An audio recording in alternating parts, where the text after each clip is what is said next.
Could you just share to me your initial reaction to President Trump's proposed peace plan? My initial reaction, I'm sorry. It's a farce. The whole thing is a farce.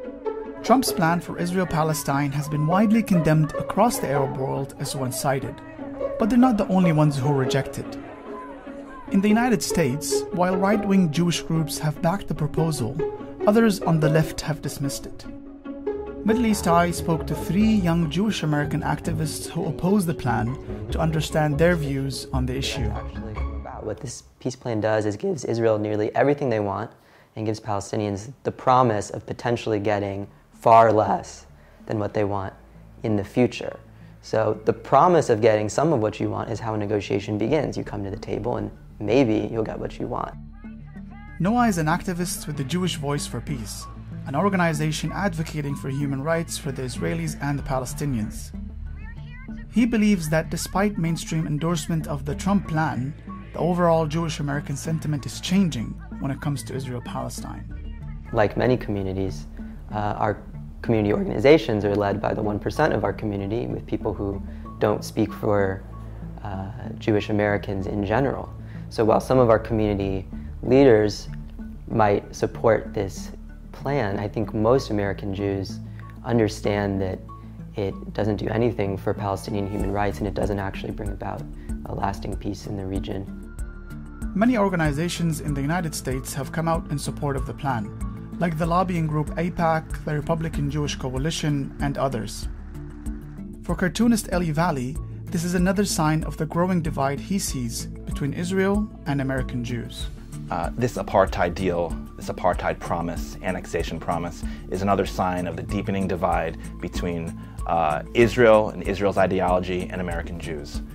And the fact that it was introduced by Israel's criminal demagogue bigot and America's criminal demagogue bigot is kind of perfect. Eli, who often uses cartoons to express his views on the conflict, believes that US President Donald Trump does not have the Jewish community's interest at heart. Trump is the most anti-Semitic American president since Richard Nixon. He has incited 2 domestic terror attacks on Jewish communities. This man is interested only in his evangelical base and far-right Jewish leaders. For this man to be pretending that he cares about Jewish life is preposterous. He is the embodiment of how you can be pro-Israel and anti-Semitic. And so our very deaths are an acceptable price to pay for Israeli apartheid. Among the organizations opposing the deal is the progressive anti-occupation Jewish group, If Not Now. Emily Mayer, the co-founder and political director of the group, believes that the issue doesn't start and end with the current US administration. I think what's most missing from the discourse around this plan is the fact that it isn't only the Trump presidency that got us here. What got us here was actually decades of failed American policy, in large part, that time and time again has weighted the peace process towards the Israeli government and against the Palestinian people.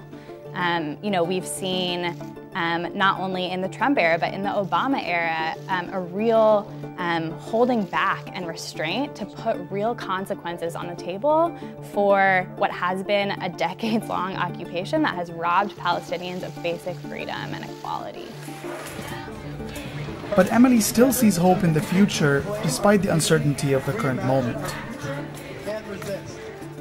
Every day I talk to young American Jews who have felt alienated not only from the organized American Jewish community, but from actually just identifying as Jewish because they feel ashamed of what is happening in our names. And I think what gives me hope every day is watching a process of personal transformation happen for hundreds, if not thousands, of young Jews when they see people like them standing up for equality, freedom, and dignity of all people who live in the region, and actually seeing that as a moral Jewish imperative rather than in contradiction to a Jewish community that they were sold by the establishment.